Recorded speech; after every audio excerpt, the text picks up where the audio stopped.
Bab 731. Grup Linton. Dawn bergegas masuk ke kantor Presiden, Lacey, Zeke. Sesuatu yang mengerikan terjadi. Lacey mengangkat kepalanya, ada apa, Downy? Dawn menyerahkan beberapa slip transaksi kepadanya. Lacey, rekening asing tadi kenal baru saja mentransfer 1,5 miliar dalam 7 transaksi berbeda ke perusahaan kami. Sepertinya saya tidak dapat menghitung jumlah apapun. Apakah ada bisnis yang tidak saya lakukan? Sadar. 1,5 miliar. Itu tidak mungkin. Lacey mengambil alih slip transaksi dan menyaringnya dengan cermat. Setelah beberapa waktu, wajahnya menjadi pucat. Ada yang salah di sini. Aku yakin itu. Tolong selidiki dari mana uang ini berasal. Zeke melirik nomor rekening dan memutar nomor Lone Wolf. Bantu aku memeriksa transaksi dari rekening ini. Nomornya S78654. Lone Wolf menjawab, tidak masalah. Lacey dan Dawn menatap Zeke dengan rasa ingin tahu. Siapa yang kamu panggil?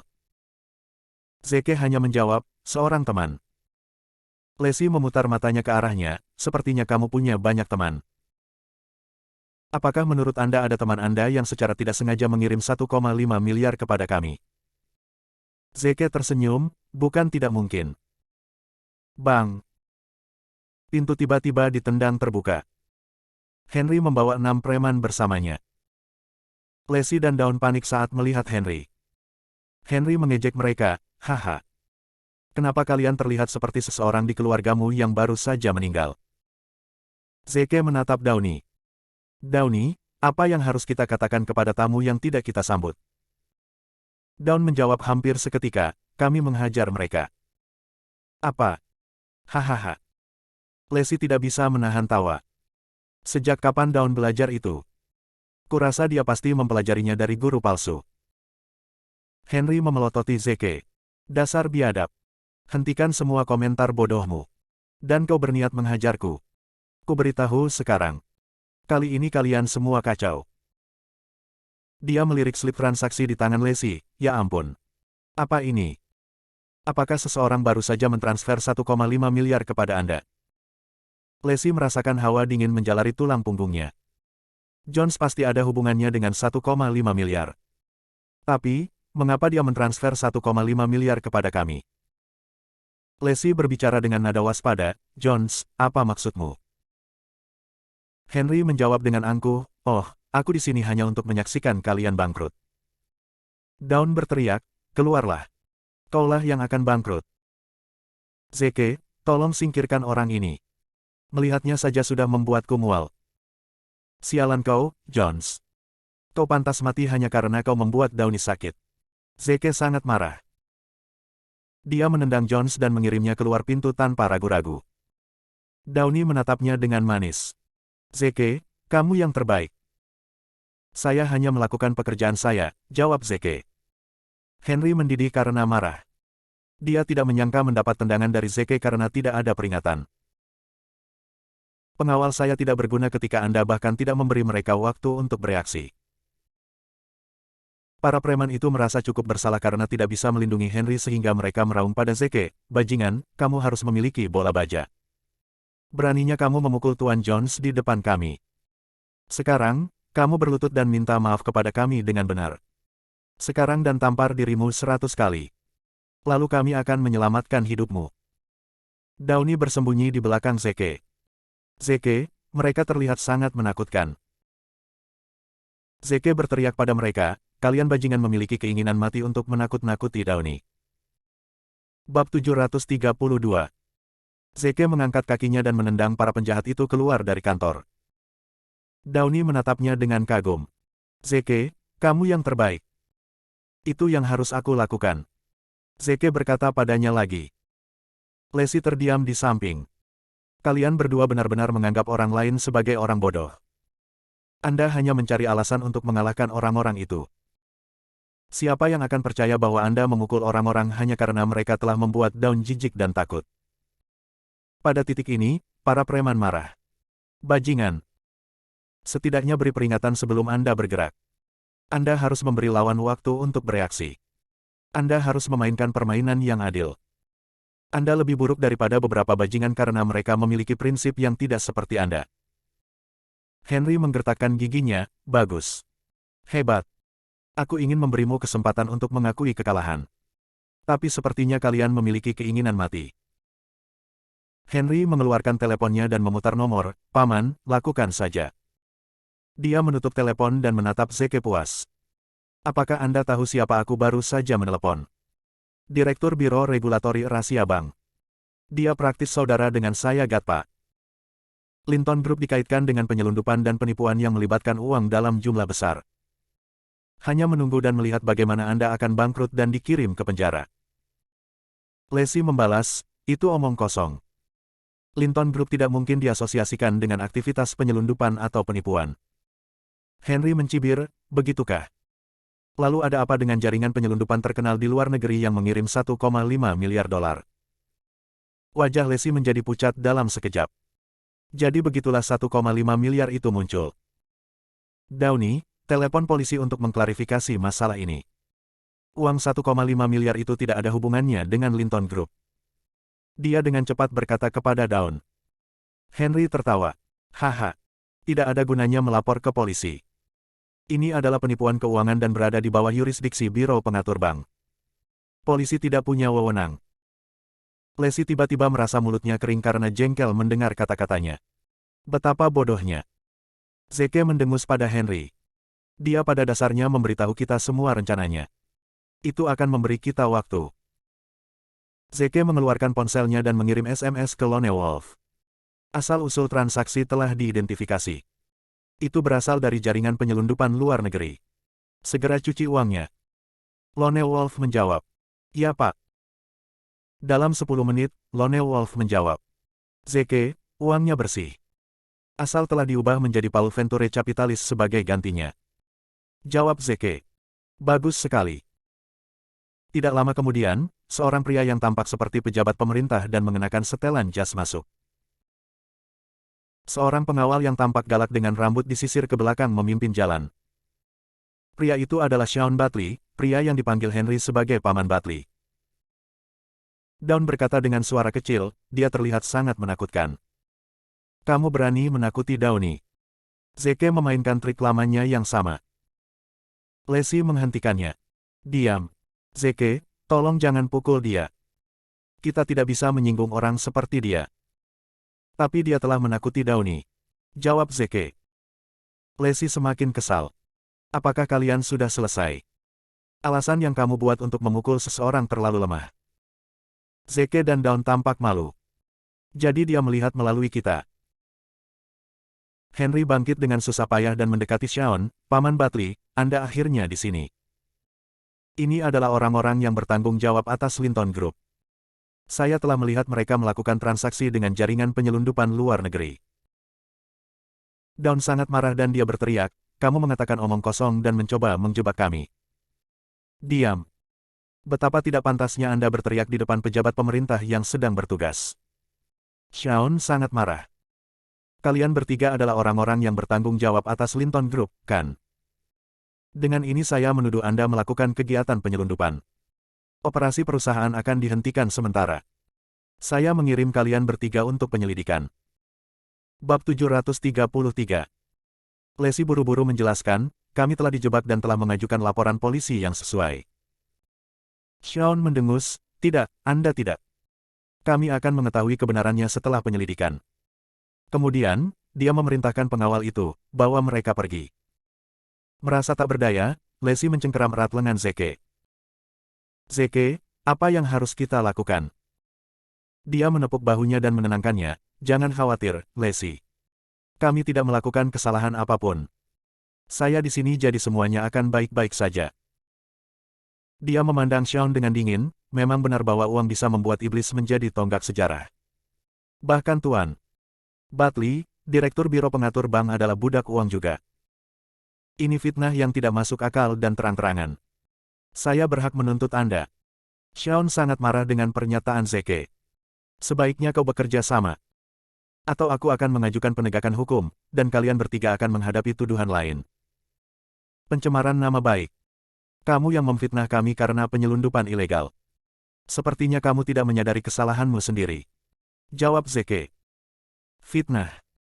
Apakah Anda mengatakan bahwa Anda tidak melakukan kegiatan penyelundupan? Shaun mencibir padanya. Itu benar. Zeke mengangguk. Shaun mengeluarkan tablet. Baiklah, aku akan membiarkanmu melihat buktinya. Setelah beberapa waktu, dia menyerahkan tablet itu kepada Zeke. Pergilah dan lihatlah. Anda sebaiknya melihat sendiri apakah kami telah memfitnah Anda dengan cara apapun. Buktinya sudah dekat. Sebuah jaringan penyelundupan luar negeri baru saja mengirim 1,5 miliar ke akun Anda. Mengapa mereka mengirimi Anda uang jika mereka tidak berurusan dengan Anda sejak awal? Lacey ingin menjelaskan tetapi Zeke menghentikannya. Lacey, Tuan Batley di sini mungkin buta huruf. Mengapa Anda tidak membacakan asal-usul transaksi itu kepadanya?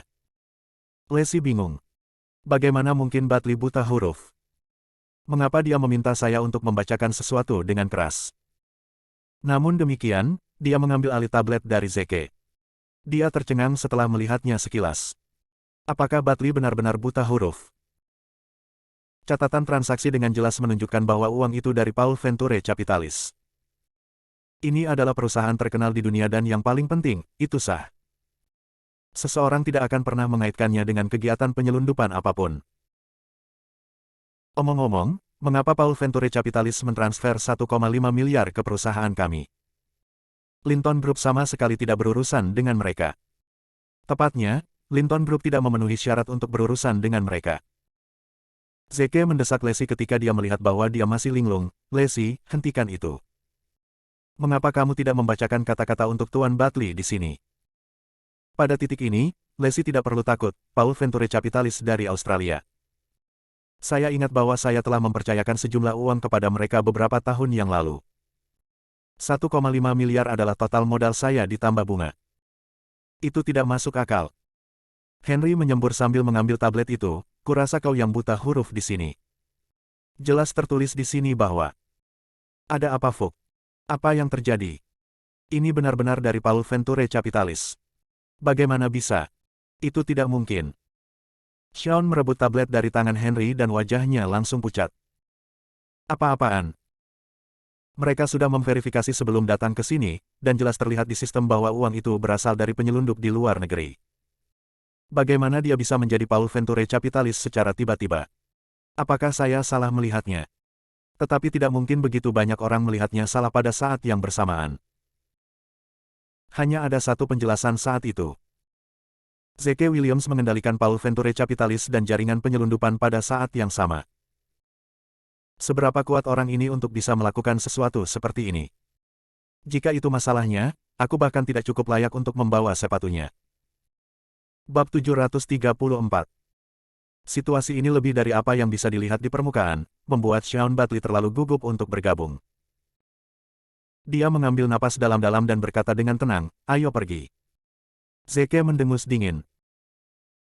Meskipun makan, minum, dan menghirup uang pembayar pajak, Anda tidak hanya mengabaikan permintaan mereka, tetapi Anda juga mengganggu perusahaan mereka juga. Anda tidak setia, tidak sopan, dan benar-benar tidak jujur. Kau, sudut mulut Shaun berkedut kesal. Zeke jelas-jelas mendorongnya. Namun, Shaun menghentikan dirinya sendiri ketika dia memikirkan kekuatan yang Zeke telah mendukungnya. Maafkan aku, dia meminta maaf, tidak puas. Kami telah mengambil pelajaran dari ini dan tidak akan membuat kesalahan yang sama lagi. Pada saat itu, dia berbalik dan pergi. Apa-apaan? Mata Henry terbelalak kaget. Jadi kalian hanya datang untuk meminta maaf. Apa aku baru saja dipukuli tanpa alasan? Tidak. Tidak, saya tidak akan menerimanya. Dia buru-buru mengejar Shaun. Tuan Batley, Anda tidak bisa pergi begitu saja. Tamparan. Shaun Batley memotongnya dengan tamparan keras. Persetan. Apakah kamu mencoba membunuhku? Kembalilah dan beritahu ayahmu bahwa aku tidak peduli jika dia ingin mati, selama dia tidak menyeretku bersamanya. Lacey menatap Zeke dengan tajam. Zeke, bisakah kamu menjelaskan dari mana tepatnya uang ini berasal? Zeke mulai merenungkan bagaimana tepatnya dia harus menjawab pertanyaan ini. Jangan berani-beraninya mencoba menipuku. Katakan yang sebenarnya sekarang, kata Lacey. Zeke tidak punya pilihan selain berterus terang. Oke, oke. Saya menghadapi cincin penyelundup dan Paul pada saat yang sama. Sayalah yang ingin cincin penyelundup itu mentransfer uangnya ke Paul. Bagaimana bisa? Lacey menendang betis Zeke dengan marah. Seharusnya kau berterus terang sejak awal. Apa kau pikir kau semacam Tuhan? Bagaimana mungkin kau bisa mengendalikan jaringan penyelundup dan Paul pada saat yang bersamaan? Hubungi Paul sekarang juga. Menjemput. Saya tidak memiliki informasi kontaknya. Selalu bawahan saya yang menghubunginya, jawab Zeke. Lacey tertawa kecil. Zeke tidak bisa berkata-kata. Masyarakat macam apa ini? Apakah kebenaran yang keluar dari mulutku begitu sulit dipercaya? Pada akhirnya, daun kastanedalah yang memecah kesunyian. Lacey, kamu tidak perlu khawatir tentang hal itu. Pada akhirnya, kami mendapat 1,5 miliar entah dari mana. Itu cukup bagimu untuk mendukung, seperti 100 teman kencanmu. Lacey menggelengkan kepalanya. Tidak, sama sekali tidak. Kami tidak tahu dari mana uang ini berasal. Kami tidak bisa mengambilnya sendiri. Hubungi Paul segera dan tanyakan tentang itu. Oke, kata Downey, kecewa. Zeke mengirim pesan ke Lone Wolf. Lakukan pekerjaanmu dengan baik. Jangan biarkan mereka melacakku. Lone Wolf segera menjawab, mengerti. Dasar bajingan. Kamu hanya sampah yang tidak berguna. Ketika Gavin Zakari mendengar tentang apa yang terjadi, dia mulai mengutuk dengan liar. Kalian Bang Bayangan hanyalah sampah yang tidak berguna dan berkepala kosong. Kalian semua periang untuk mendapatkan uang, tetapi kalian semua payah untuk benar-benar melakukan sesuatu yang berharga. Dia mengeluarkan ponselnya dan menelepon Caleb Nolan. Caleb, kau tidak berguna, cacing sialan, kau menipu uangku. Caleb sedang bersenang-senang dengan seorang wanita yang baru saja ditemuinya dan sama sekali tidak tahu bahwa rencananya tidak berhasil. Dia terkejut dengan teriakan Gavin yang tiba-tiba. Tuan Zakari, apa yang terjadi? Zakari menggertakkan giginya sambil mendesis, apa yang terjadi sehingga Linton Group bangkrut? Anda berhasil melakukan yang sebaliknya dan membuat mereka lebih gemuk lagi. Mereka melahap 1,5 miliar saya. Apa? Kata Caleb, kaget. Bagaimana bisa? Rencanaku mulus. Bab 735. Tuan Zakari, beri saya waktu sebentar. Saya ingin mendengar tentang apa yang terjadi. Caleb menutup telepon. Tidak lama kemudian, dia menelepon sekali lagi dan berkata dengan nada meminta maaf, Tuan Zakari, saya sangat menyesal. Saya baru saja memahami inti dari apa yang terjadi. Jaringan penyelundupan telah menandatangani semacam perjanjian dengan Paul sejak lama. Untuk sebagian keuangan jaringan penyelundupan dialihkan ke Paul. Akun yang kami gunakan adalah salah satu dari sedikit yang berada di bawah Paul, itulah sebabnya ini terjadi. Ini di luar kendali kami, dan tidak memiliki hubungan langsung dengan Chase Bank, tapi aku masih harus minta maaf. Gavin menjawab dengan dingin, berhenti melontarkan omong kosong yang tidak berguna itu.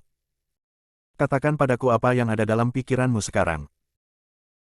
Caleb menjawab, Tuan Zakari, apakah Anda masih ingin membuat Linton Group bangkrut? Itu tidak masalah sama sekali. Gavin mencibir. Pria itu keras kepala dengan arogan. Aku hanya khawatir kita tidak akan punya kesempatan untuk membalasnya. Jika aku tidak bisa membalasnya, aku akan menyingkirkannya. Dihancurkan, maka saya ingin keluarganya dan semua yang dia cintai dibakar sampai rata dengan tanah. Caleb mengangguk. Dimengerti. Namun, tentang biayanya. Gavin memutar bola matanya. Sebutkan harga Anda. Berhenti berbelit-belit. 4 miliar, jawab Caleb. Gavin tiba-tiba terdiam. Dia punya uang, tetapi dia baru saja menginvestasikan 1,5 miliar. Meminta 4 miliar lagi darinya tidak terasa hebat. Lagi pula, uangnya tidak tumbuh dari pohon. Caleb mulai meyakinkannya, bukankah 4 miliar harga yang bagus untuk ditukar dengan nyawa Zeke Williams dan keluarganya? Gavin mengertakkan gigi dan mengeraskan hatinya. Oke. 4 miliar itu. Aku akan mengirimkan uangnya secepat mungkin. Kali ini, tidak ada ruang untuk kegagalan. Entah kamu berhasil, atau kamu mati. Caleb menjawab dengan santai, tenang. Setelah menutup telepon, dia menepuk bagian belakang wanita yang praktis dia peras. Bangun. Saatnya kembali bekerja. Kembali ke grup Linton. Zeke sedang mendengarkan laporan Lone Wolf di kamar mandi. Zeke, kami menemukan Chase Bank mencoba membuat Linton Group bermasalah melalui jaringan penyelundupan. Markas mereka ada di East End. Mengejar bank. Zeke berkata dengan curiga. Nama itu terdengar agak familiar. Bukankah nama itu dijalankan oleh orang itu, Caleb?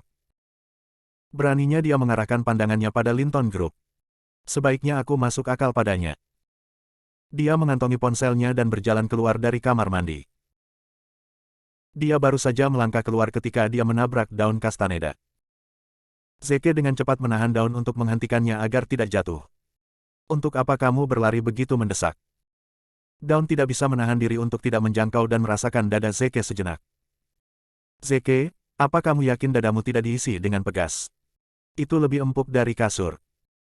Ekspresi Zeke menjadi gelap dengan cepat. Apakah kamu sudah selesai merasakanku? Jika sudah, jawab pertanyaanku. Daun mengetuk kepalanya dengan ringan dan berseru, kami dalam masalah. Seseorang baru saja mentransfer 4 miliar lagi ke akun kami. Akun itu tampaknya berasal dari tentara bayaran di Pulau Talon yang menamakan transfer itu pendanaan senjata. Jika seseorang menangkap ini dan mengira kita bermain-main dengan persenjataan militer, kita semua sudah selesai. Zeke sedang berpikir keras. Aneh kalau Chase Bank menggunakan tentara bayaran dari luar negeri. Benar-benar perjanjian yang aneh. Yah, karena mereka mencoba datang untukku, mereka akan dibangkitkan dengan kasar. Kepada Dawn, dia berkata, ayo pergi, Downy. Aku akan mengajakmu melihat beberapa barang bagus. Downy terlihat bingung. Barang bagus. Tapi Zeke hanya menjawab, Anda akan tahu apa yang saya maksud sebentar lagi. Aku harus memberitahu adikku agar dia bisa menanganinya terlebih dahulu, kata Dawn. Zeke menggelengkan kepalanya. Jangan katakan apapun padanya. Dia sudah cukup makan apa adanya. Aku akan menyelesaikan ini di bawah.